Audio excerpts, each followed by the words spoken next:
Hello students and welcome again to the next lecture on terpenoids.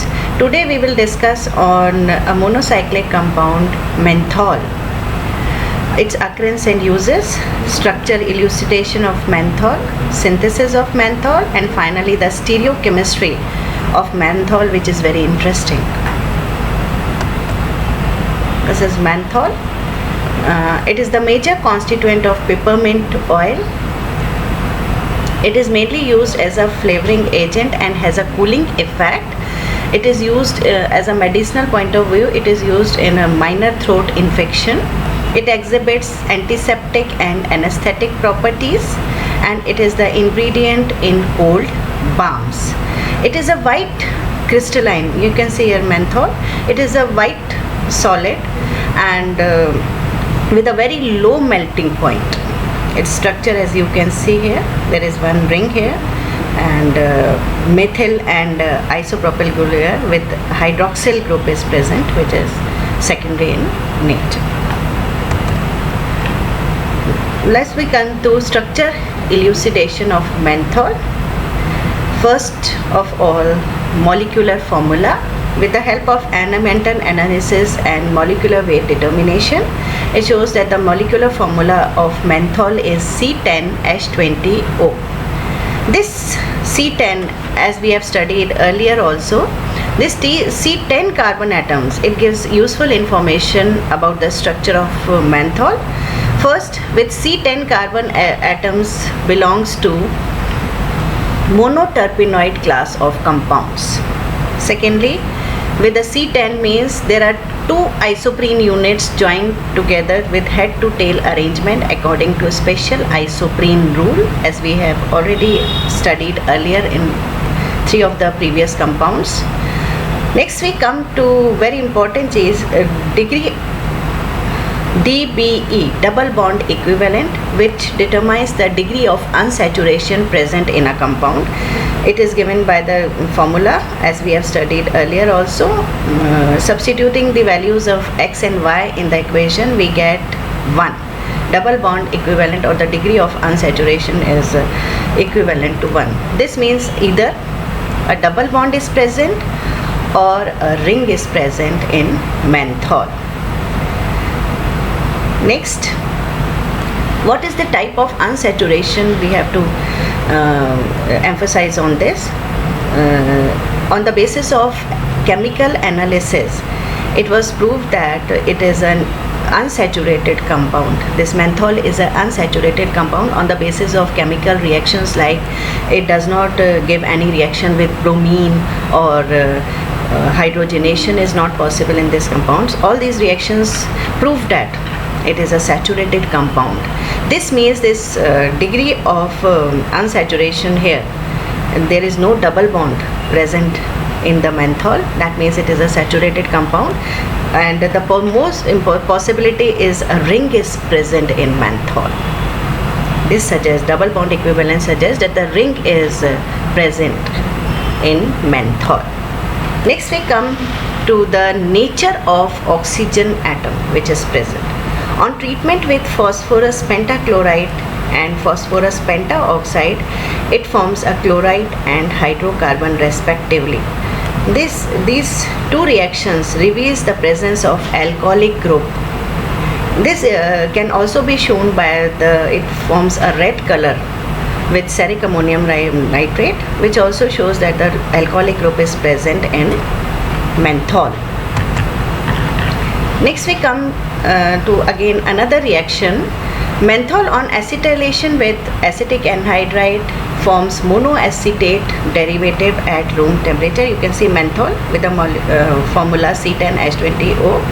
It on reaction with pyridine and acetic anhydride, it forms monoacetate derivative, which gives the conclude that a primary or secondary alcoholic group may be present in menthol. Next we come to the which type of group is present, primary or secondary. We can come to inference by the oxidation study. On oxidation, menthol forms menthone with the formula C10H18O, which means a ketone. A ketone is derived, we come to the conclusion that a secondary alcoholic group is present in menthol. Next we have already come to the two conclusions. One, it is a saturated molecule, and second, the nature of oxygen, nature of oxygen atom, which is a hydroxyl group in the form of hydroxyl group, and a secondary alcoholic group is present. Next we have to determine the carbon skeleton which is present in menthol. This is done by the following investigation. On reaction with the hydrogen iodide or on reduction with HI, menthol forms para-menthane, and on dehydration and dehydrogenation with selenium, it forms para-cymene. Its double bond equivalent, as we already know, it is 1. No double bond is present, means it's a saturated compound. It reveals the cyclic structure is present in menthol, or the presence of para-menthane carbon skeleton. As you can see here, para-menthane carbon skeleton. Now next we have to assign the position of hydroxyl group in this para-menthane structure. There are two possibilities, as the group is as we have already investigations have already revealed that it is a secondary alcoholic group.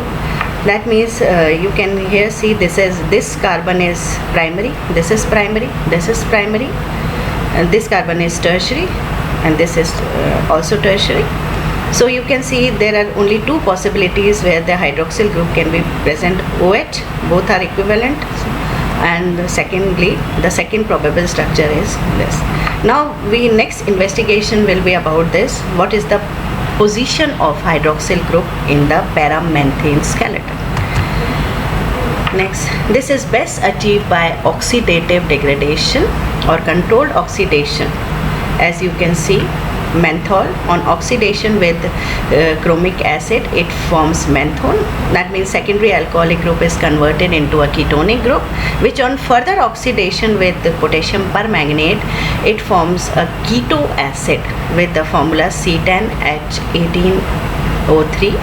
All the carbon atoms C10 is there. There is no loss of any carbon atom here. This means the cleavage has taken place somewhere.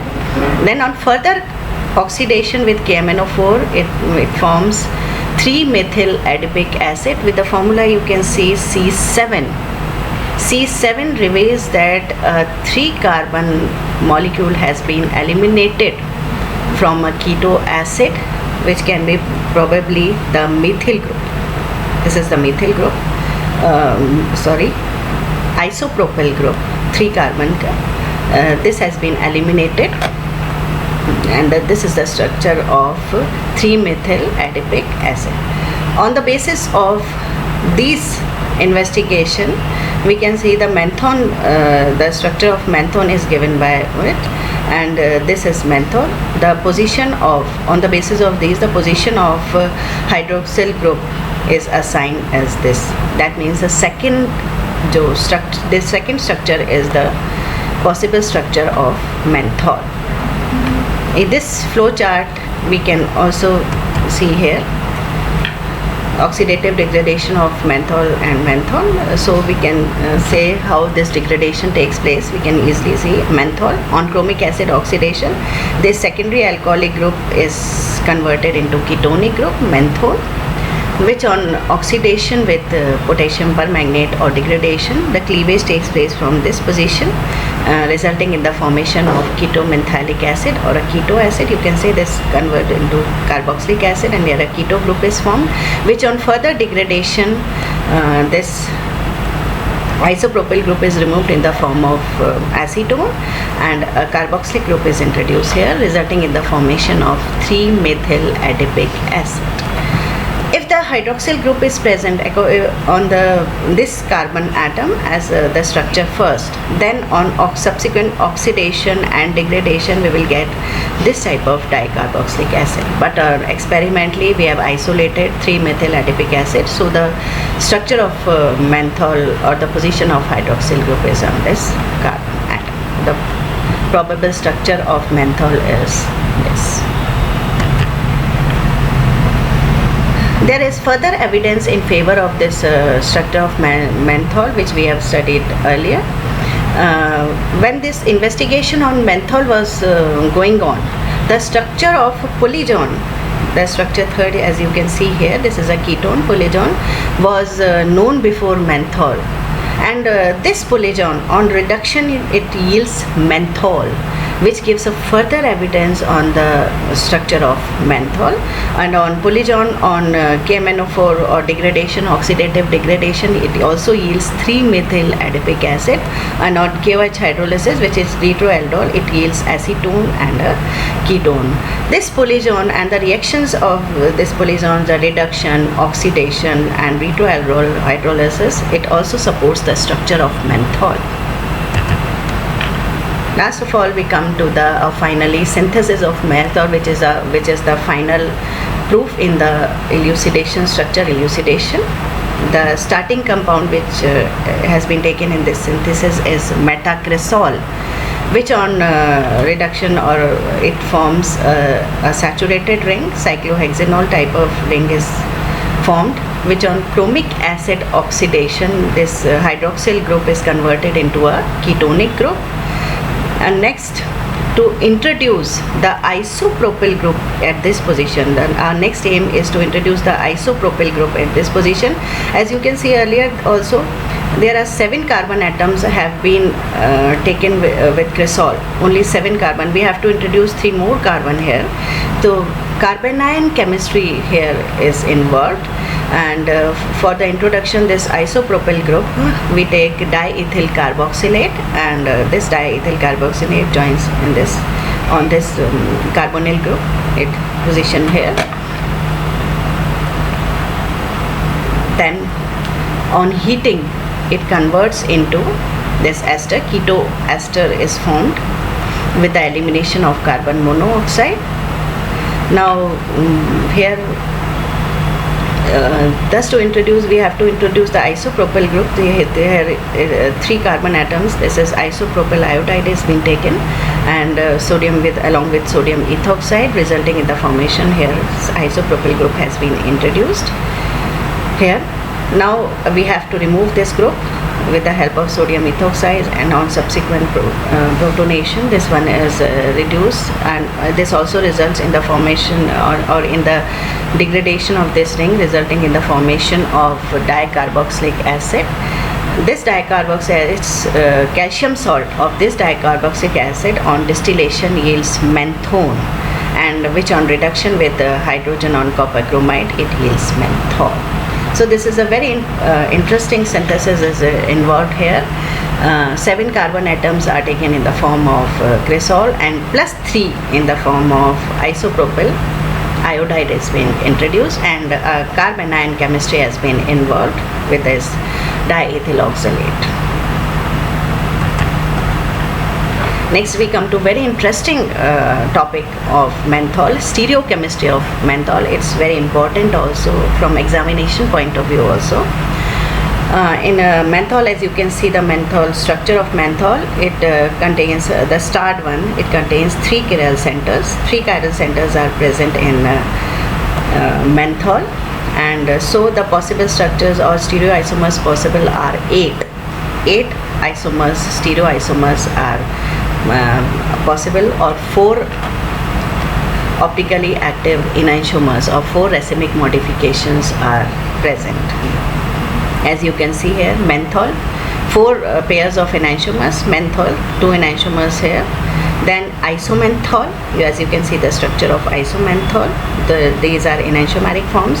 Then neomenthol, 2 enantiomeric forms, and neoisomenthol. As you can see all the 3, as there are 3 chiral centers, those are different arrangements of these are present in all the stereoisomers, resulting in the formation of 8 optically active isomers. This menthol, menthol is a diastereomer of the rest, isomenthol, neomenthol, and neoisomenthol. Similarly, isomenthol, it is a diastereomer of the remaining 3 isomers, And similarly is the case with neomenthol and neo-isomenthol. It is a very good example if we want to study enantiomers and diastereomers. You can see the naturally occurring menthol, which you are saying in peppermint, it is levorotatory, and the essential oil primarily responsible for the flavor and aroma of peppermint. Its configuration is 1R, 2S and 5R. This is the naturally occurring menthol with a levorotatory. Next we come to conformational stability of stereoisomers of menthol. As you know, it's a cyclohexane ring is involved. We can make here the chair form. As we know, it is more stable. We have made all the isomers we have taken: menthol, isomenthol, neomenthol and neo-isomenthol, with the chair form structures have been given here. And you can see there are 3 substituents. The most bulky group is isopropyl group. It occupies here the equatorial position, because the bulky group, due to steric interference, and this is the most stable configuration. We have put this isopropyl group here in all the 4 isomers, and now we have to assign the position of OH and methyl group. In the menthol, in this isomer menthol stereoisomer, both the OH and methyl groups occupy equatorial position. It is the most stable conformation because there are no 1,3 diaxial interactions, and equatorial position is the most favorable position. Next we come to isomenthol. Here you see we have already this isopropyl group has occupied equatorial position, and in this hydroxyl group is also on the equatorial position, but the methyl group, it occupies the axial position. But so here there are 2 types of interaction. First is 1,3 diaxial interaction due to this methyl group, and secondly there is gauche interaction between hydroxyl and isopropyl group in isomenthol. Next we come to neomenthol. Neomenthol, the favored position is as usual 1,3. This isopropyl group is here, equatorial position. Hydroxyl and hydroxyl group is axial, and the methyl group is equatorial. So there is 1,3 diaxial interaction. No gauche interaction is present in neomenthol because the OH is now axial. The last isomer is the neo-isomenthol. This is the least stable conformation. As you can see, equatorial position is occupied by isopropyl group, but hydroxyl and methyl group, they occupy the axial position. So due to 1,3 diaxial interactions, this is the least stable isomer. Next we come to the relative stability of these isomers. First is menthol. This is the most, we are revising again, this is the most stable conformation. There are no interactions, absence of 1,3 diaxial interaction. This is the most stable. And we come to neo-isomenthol. There are 2 1,3 diaxial interactions. As you can see, 2 1,3 diaxial interactions due to the position of methyl and hydroxyl. So this is the least stable conformation. Coming to isomenthol and neomenthol, in both these cases neomenthol is more stable because there is only 1,3 diaxial interaction due to the presence of 1 hydroxyl group, and no gauche interaction is present in this. So after menthol, neomenthol is next in the stability order. Now we come to isomenthol. Isomenthol, there is 1,3 diaxial interaction as in neomenthol also due to the presence of methyl group, but due to this gauche interaction is also present in this isomenthol conformation, so making it less stable than neomenthol. So finally the stability order is menthol, then neomenthol, isomenthol and neo-isomenthol. That's all. Okay? This conformational stability and stereochemistry of menthol is very important topic. So please read, go through these interactions and give the stability order. If you do not understand, then again you can contact me, and I will be readily available for you. Thank you.